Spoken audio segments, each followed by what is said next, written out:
Hey, everybody, friends and family. Welcome to We've Got Issues. You've got myself, Nick Cates, Darren Gray, and Ron Evans, your faithful panel of friends who've known each other for 40 years, who we like to think we're kind of tapped into what's going on in the world. And we are part of a group chat with another set of friends of ours, probably a dozen or more, who've known each other for about 40 or more years. And we wanted to bring some of the ideas and concepts that we're talking about in that chat for your consideration, because we believe that having conversations that lead to solutions, whether you're completely an expert in an area or you're just someone who has an interest and an attention for talking about the important things that are out in the world today, we want to open up our conversation from our group chat so that you can participate along with us and share your thoughts and ideas. So we hope you'll like and subscribe and engage with us on the topics that we're discussing. So what's up, guys? Everybody's good this week? Doing good. All right. Well, we'll dive in. This week, I have the honor of being able to present the issue of the day. And the issue of the day that I want to talk about is about living trusts. Okay. So as you guys know, I'm a realtor and an investor, and I deal with people all the time that have assets and have things that they want to pass along to the next generation. And the idea of generational wealth is obviously ubiquitous nowadays. Darren, in a previous episode, was talking about net worth. And so what I want to talk about living trust is this, is that there's some big mistakes I think people are making, in either not having a plan or making mistakes when they're making their plan. And I've run into this with a couple of clients of mine recently. And I want to talk about the biggest thing. Let's assume that you're already familiar with what a living trust does, right? And I'm going to break it down this way. There's having no financial plan for what happens to you after you pass away. There's having a will, for example, a will only when you pass away, and there's having a living trust when you pass away. And just to give you the difference between those three things is that if you're worried about or concerned about what happens to your assets and your property after you die, having no financial plan is obviously the worst thing you could do, right? Because that means that now the state, I live in California.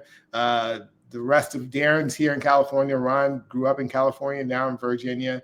Every state has what's called probate. Mm-hmm. State, if you die without any kind of financial plan, then the state has to decide what to do with your property. That means that your wishes, whatever they were, may or may not be followed the way you would have done them. And furthermore, it's going to cost a lot more time and resources by your heirs to determine, for the state to determine what's going to happen, and the outcome will lead probably to a lot of pain and heartache and so forth. So that's option one. Option two is to have a will.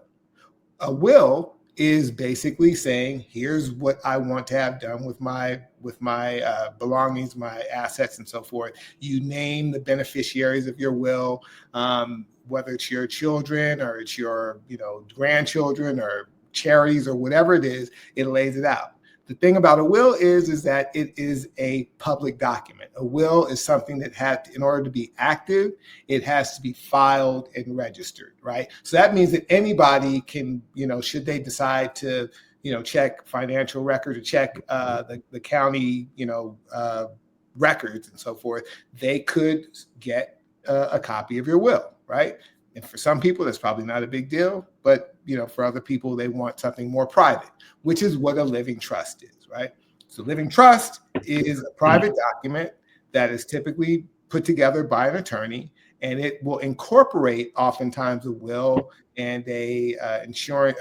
It'll incorporate also a medical rider about what you want to have done medically when you pass away or when you're incapacitated, powers of attorney, all that, and it'll also discuss what to do with your assets, who the beneficiaries are, and so forth. So I've said a lot already. And again, that's a private document and it lays out everything so that there is no probate. A will, there's no probate. A living trust, there's no probate. No will or living trust, you go through probate. And that's why people have it. So after saying all that, I'm going to ask a question to you two astute, financially savvy individuals. Question number one. Do either of you guys have a will or a living trust? I have both. You have both, Darren. Yeah, both. But a will is required as part of the living trust. You have to have a will that says see the trust. Right. So yes. Got it. Okay. Question number two. What is, if you were to think, now that you guys have a living trust, what the number one mistake that you could see that one could make in a living trust, what do you think that would be? And it could be different for each person, but I'm going to circle back to why I'm talking about this today. Number one. I would say not keeping it up to date. Okay. That's a good one. I put that in number one. The second biggest problem is not moving your assets into the living trust. They're outside of the trust. They need to be moved and titled into the trust. So not funding the trust. Funding the trust, exactly. Funding the trust, yes. That's an important thing because the trust becomes basically objectionable and can be, disputed if the trust has no assets. So that's a good thing. And not keeping it up to date, Darren, to your point, if there are changes in your family or changes in your assets or changes in the people that you want to benefit, then not keeping it up to date can be a problem, right? I'm going to bring up a different issue about the number one problem that I see based on what has happened with some of my clients and even with myself. The number one problem is who you choose as your successor trustee, right? Like in a trust, let's assume that everybody understands the value of having a living trust, and you're going to now go and investigate getting one for yourself and your family. The number one problem that I have seen is who is your successor trustee? So you pass away, let's say it's your spouse. Like if you're husband and wife, typically your spouse is going to be the successor trustee. And if your spouse passed away and you guys have a joint trust, you as the surviving spouse will be the successor trustee. That's great. Typically, that's a great model to follow.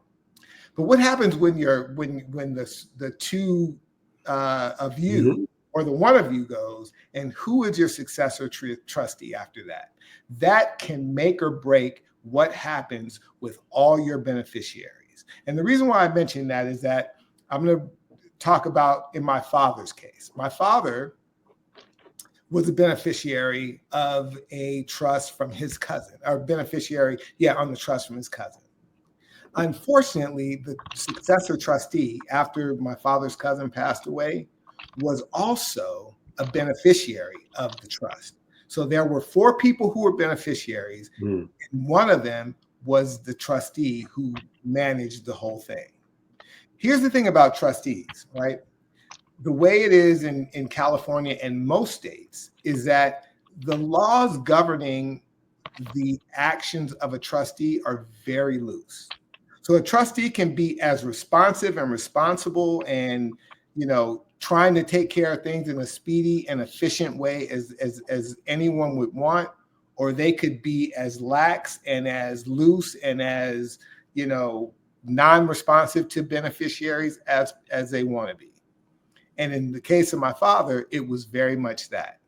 So the point is that if you have a living trust, you want to make sure that your line of successor trustees are people that you really feel strongly are going to really effectively and efficiently carry out your wills to the best of their knowledge.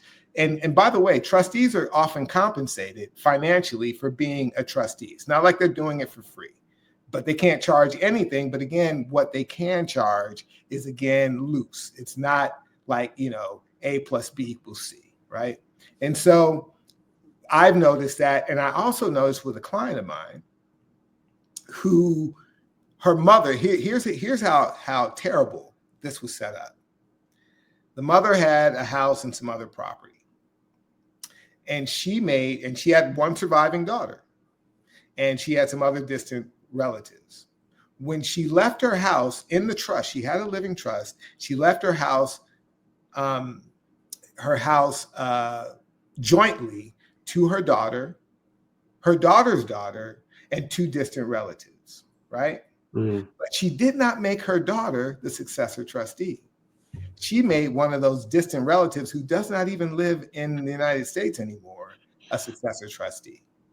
And so you can imagine the friction, the heartbreak of the daughter who's not the successor trustee, and also that fact, and then the fact that she has to go to this other person who is now no longer like close with her. And so it causes a whole lot of things.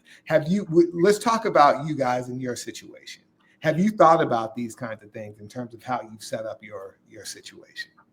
I have, and now I got to go back and check because as you were talking, I was like, yeah, that made sense at the time. I don't know if that makes sense now. I was the trustee for my dad's estate, and it was a nightmare because my sisters wanted me to do things that I just wasn't going to do. And, for a while, two of my sisters just stopped speaking to me because I was like, yeah, I'm not doing that because I'm personally liable for anything I do wrong and I can go to jail. So that there's definitely that part of it when I was deciding on my successor trustee, trying to figure out like, how's that going to play out, where with people, and then, naming someone who I thought would be, distant enough and fair enough. But looking now, I'm like, yeah, that person's life situation has changed.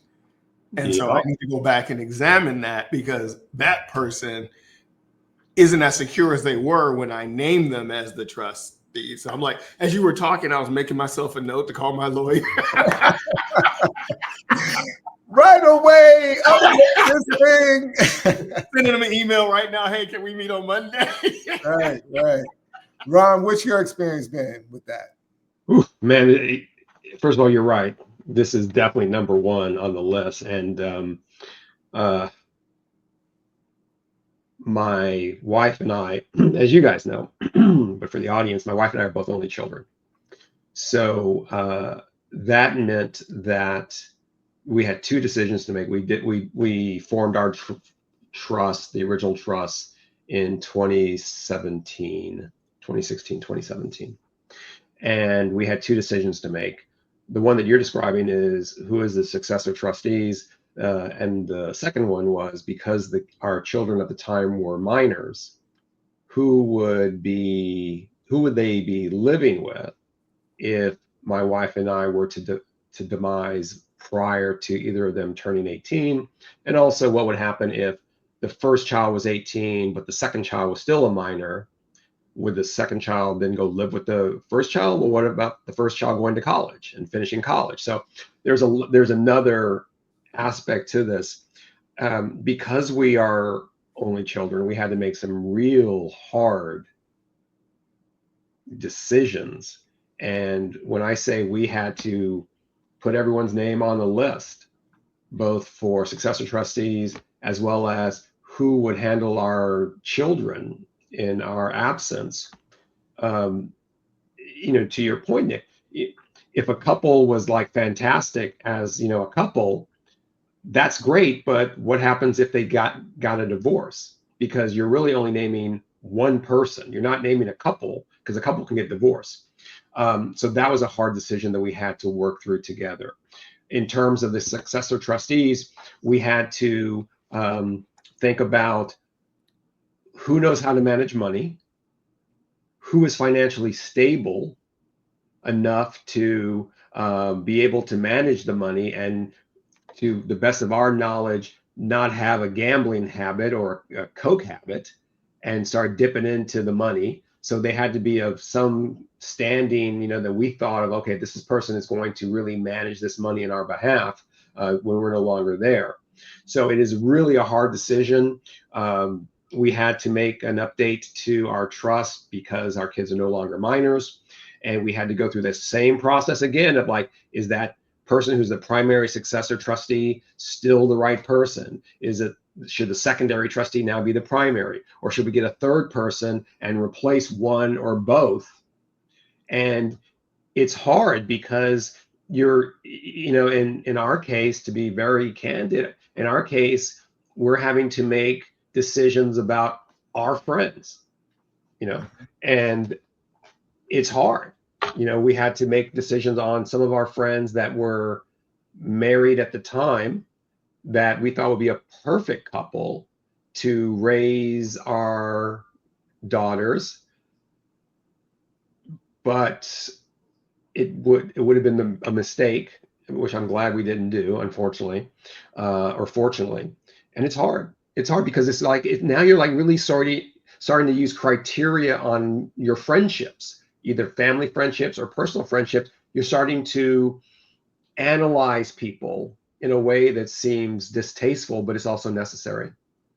Yeah, it's, doing a trust really brings you face to face with your values and with trying to predict the future that you don't even know. You don't even know, obviously, how long you're going to live. And things change drastically from year to year and certainly over the course of decades. And hopefully we'll all live to be a ripe old age and so forth, which brings up the idea of children, right? Children is a big issue.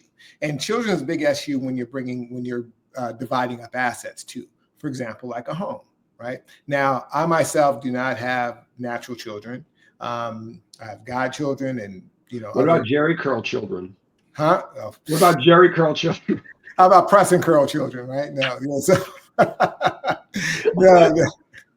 Sorry, guys. That's a little aside. We'll edit that out. Yeah. But yeah, I mean, but many people do have one or two, children and so forth. And particularly when it comes to a house, I just want to caution when it comes to what happens with a house. I've seen many a time that, in a trust, a parent will leave or parents will leave a home or homes to children jointly. Right. Mm-hmm. And it would seem that would be the way to do it. And in many cases, it works out fine. The two children have exactly the same idea about what to do, to keep it, to sell it, to rent it out, to whatever the case may be. But oftentimes they don't. And so how would you guys look at that issue and what you think would be the wise way? And I'll tell you what I will do after. What do you think would be the wise way to deal with that? Well, I put the house in the trust name. So the trust actually owns the property. And so the trustor and the beneficiaries they're the ones who have to make a decision. But I have to think about that now because, I created the trust before I had grandchildren. And so, like I said, as you were talking, I was making notes to, things that I need to reconsider. Right, right now, the trust owns the house. Right. And I have two kids and one of my kids has two kids. So I've got two grandkids. And so, logically it would make sense that the house would go to the child with the grandkid, who have the kids because they have a greater need. But emotionally, that's probably not the thing to do. Right. Because it's like, because with my with my sisters, they were both upset that I was the trustee for my dad's estate, but my dad essentially said that I was least likely to make a decision based on emotion, that I would just be, strict, like, what's the law say? That's what I'm going to do.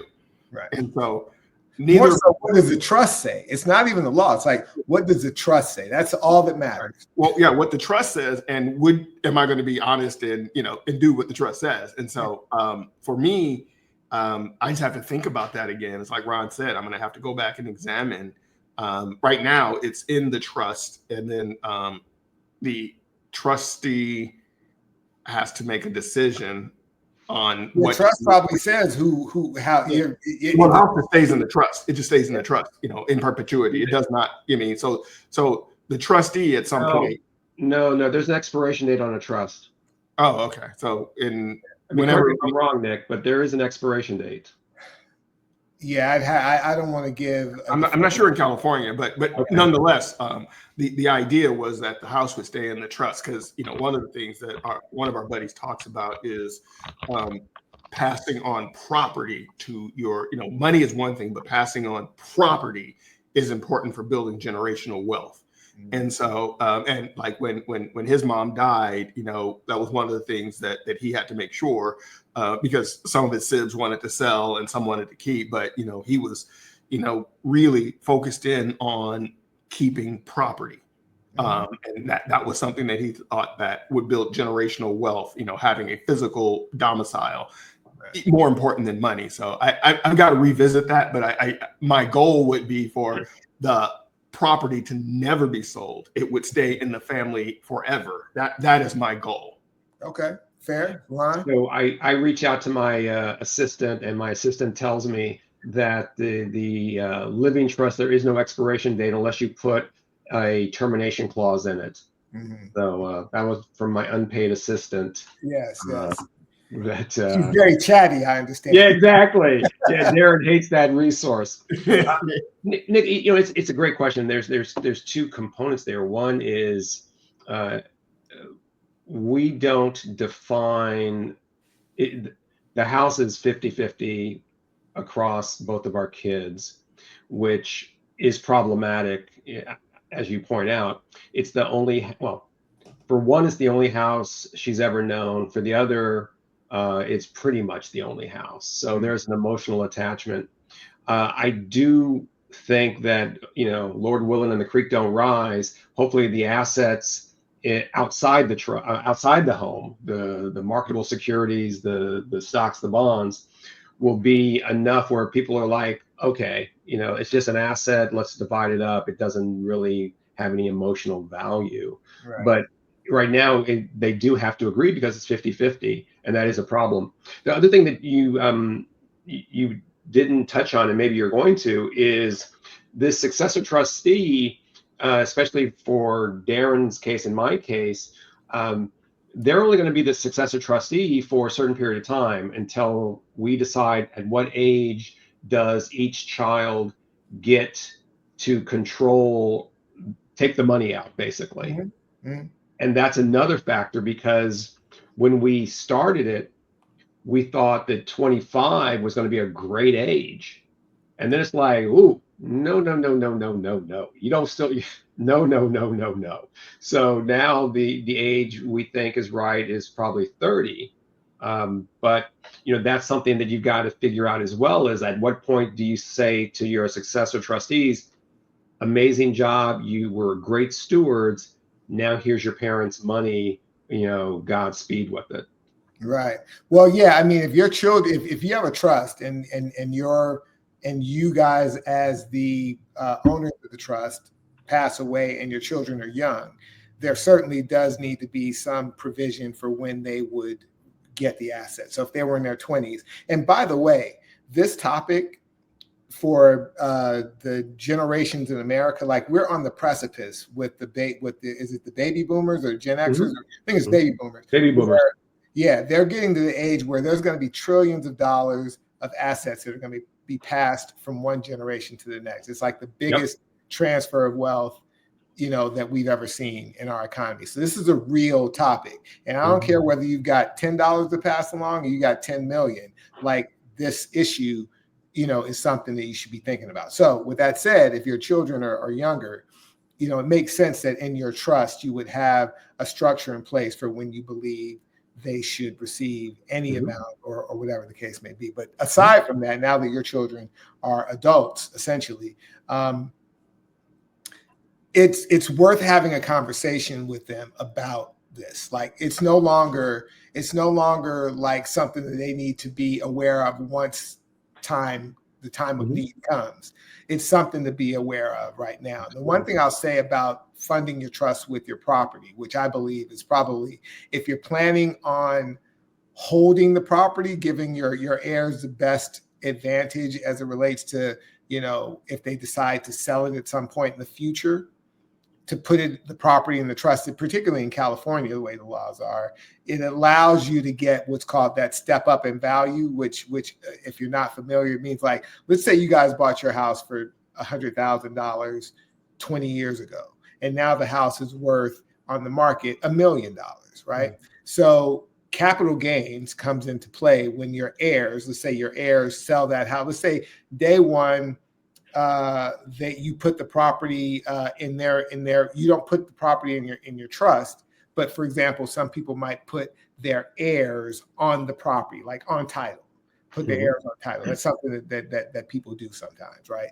So that when they pass away, automatically the property goes into their name. It has its pros and cons. But one of the pros is that there's little that you have to do to get the property into their name. It goes automatically. Talk about the cons, Nick. Well, here's the con.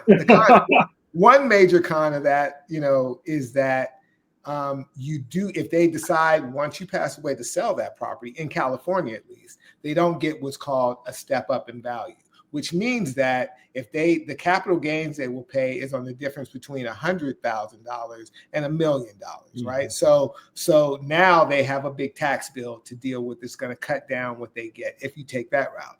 But if you take the route of putting the property into a trust, and then your children are the beneficiaries of that property through the trust, and they sell the property day one, that you die or some point close after that, then they get that step up. So now they say, okay, what was the property worth when parent A and B passed away? Oh, it was $1 million on that when they passed away.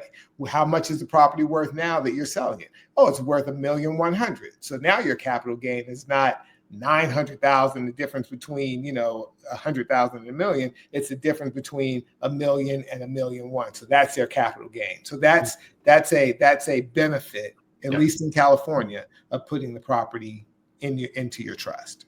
Another benefit that I thought you were going to touch on is for people that say, well, I'm not going to put it in the trust. I'm just going to add my kids or whoever to title of my house. Right.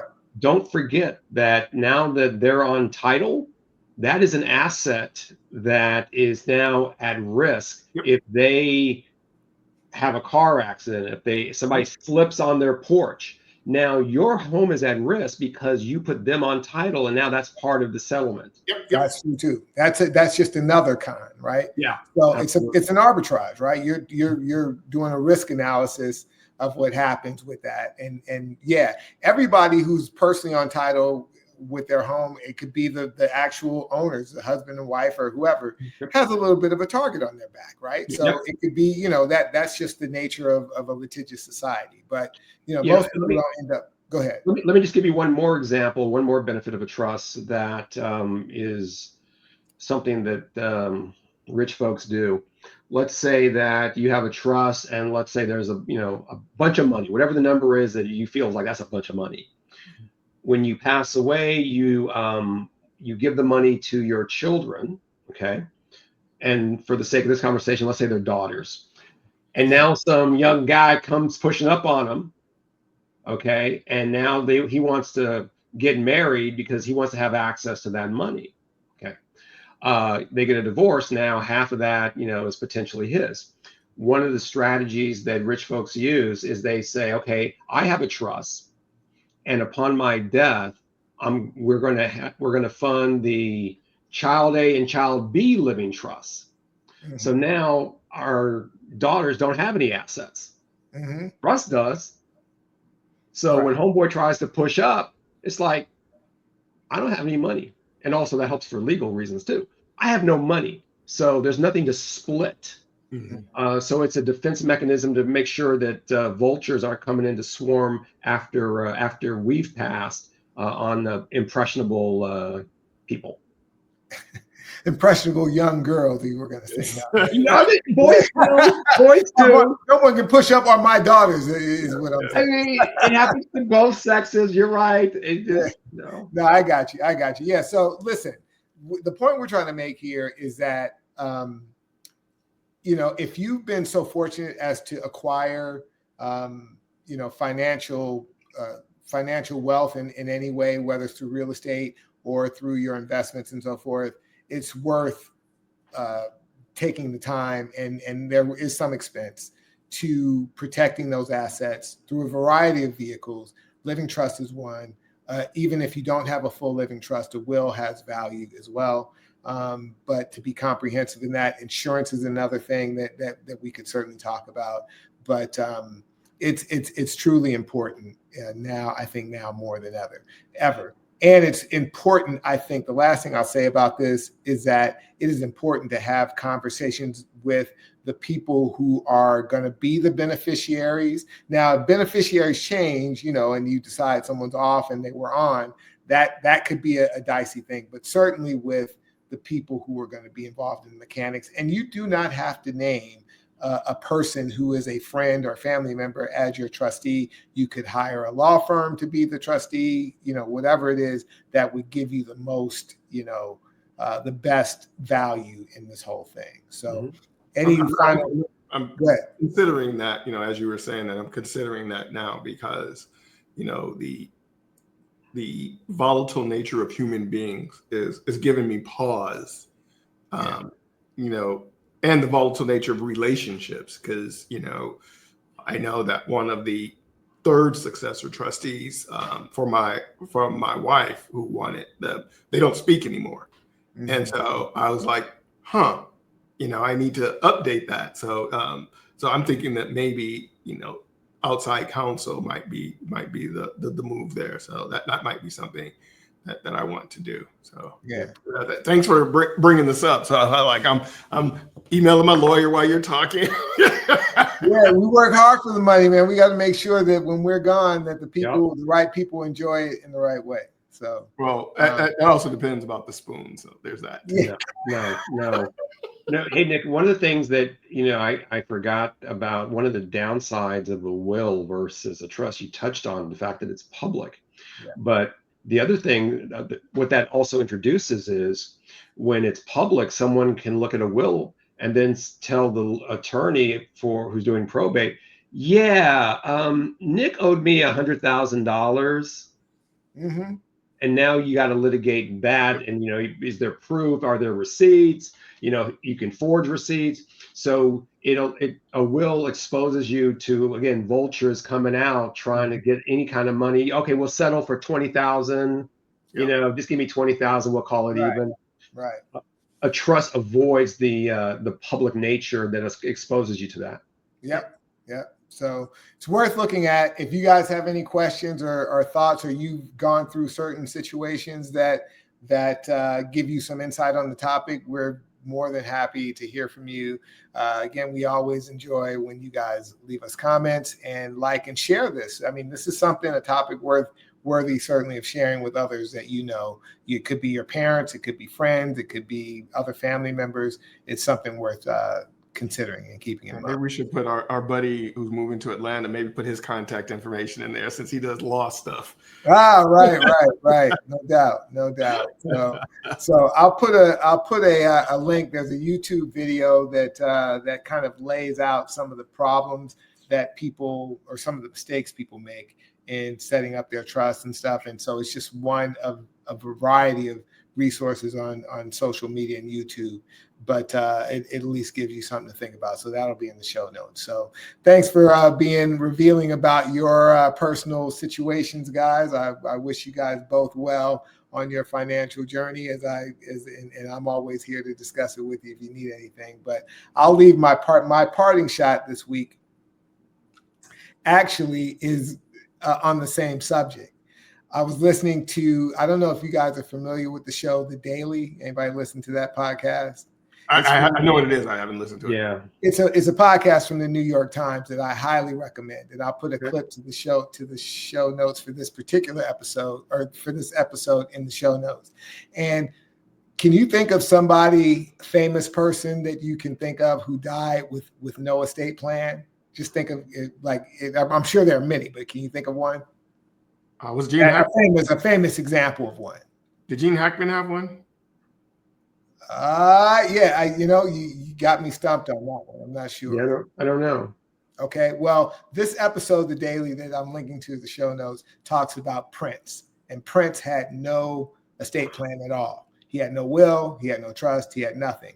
But he did have a vault full of, the famous vault full of video and music and effects and all the kind of stuff that became part of his legend during his lifetime, died without any estate plan. So that led to a whole big set of controversies about who would be able to manage this thing and all that. And this episode of the Daily talks about a documentary on Prince that the guy who did, if any of you guys saw the documentary OJ Made in America, a guy named Ezra, oh my God, I can't remember what his last name is. Ezra Klein. Not Ezra Klein. His name is Ezra Edelman. Ezra Edelstein, I believe. He's actually an African-American filmmaker who made the 9-hour, 8-hour documentary on OJ Made in America, which won an Academy Award and was lauded as one of the most significant achievements in documentary. Shed a whole new light on the thing, not just at the things but all these things you didn't know. Well, anyway, Netflix made a deal eventually with Prince's estate that allowed them to get access to the vault and all the stuff in it for the purposes of making a documentary, which they hired this guy who did OJ Made in America to do a documentary. The estate, though, had final approval on the documentary. So anyway, I won't spoil all the things because it's definitely worth a listen. Okay.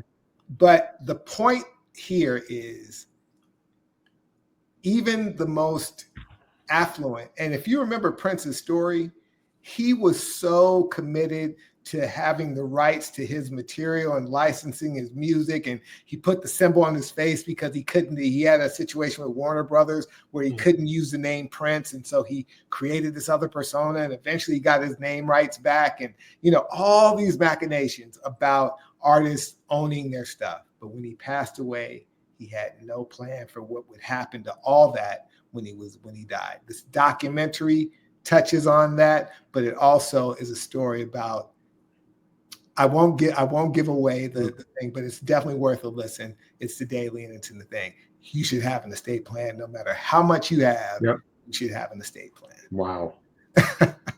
So anyway, any parting shots from you guys before we get out of here? My grandmother intentionally did not have an estate plan. She said, I'm going to make all you MS fight over it. And they did. That was what she said. She refused to have the stage. She said, I'm going to make y'all MFs fight over it. And her sisters, my mom, my uncle, it destroyed all of them. But she was so pissed at how folks had treated her. She said, I show you now. And so, but it was intentional. Right. Yeah. And it was nasty. Yep. Wow. Yep. Wow.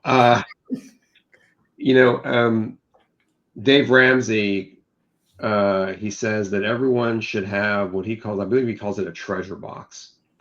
And the treasure box is a box somewhere in the house that contains your will, your trust, your insurance policies. And it's a treasure because when you pass away, your relatives are not trying to figure out where things are. And I will share that, my mom had a will, and that was very important. But she always told me that she had this insurance policy. And she always said that, got like a $25,000 insurance policy. This was like 1990. Okay. So it's a lot of money, probably $250,000 in today's value. And when she passed, my wife and I looked at literally, and when I say literally, every single paper in the house, looking for that insurance policy. And we never found it. And I don't know if it ever existed. I never asked her like, hey, where is it? Can you just show me where it is? So in case anything happens to you, those are the things that happen if you don't plan and then share the plan with, like you're saying, Nick, successor trustees, your kids, that's the treasure box, is saying, look, if when something happens to me, you're going to be good because I thought this out. Yeah. And 30 some years later, I still think about, like, man, did I look at every single paper? Did I miss something? What happened? And I'll never know. So Yeah. Oh yeah. That's Oh, real yeah. talk. Yeah, Communication is key with this. You can't have a secret trust where nobody knows, or secret insurance policy. Yep. You gotta make that available to those who are going to need it when you're done. Same thing with burial plots and like all this stuff has to be, to your point, there needs to be a place where people can go and easily find that. So yeah, and backup copies in a safe deposit box, because if you live in Eaton or Palisades, so I got backup copies, and you got to sync them too. So whenever you make a change, you got to change it in the safe deposit box. Okay, so great point, because, and I'm literally looking at our trust right now on my table, because when we made the trust in 2016, 2017, part of the successor trustee process is you send certain documents out of your house to your successor trustees, so they have a copy. right. And because, like, if this thing burns, no one knows where it's at. It's gone. It never happened. Yeah, you've got to be able to get that information out of your house so you have secondary, tertiary copies of it. Yep. Absolutely. Absolutely. Yeah. Good stuff, guys. Good stuff. Well, as usual, it's been a pleasure sharing these ideas and concepts with you guys. And you guys at home, we're grateful for you checking in and giving us your thoughts as well. So we'll wrap it up now, and we'll be back soon with another episode, because we've got issues. If you've got them, we're here to talk about those too. We'll see you guys next time.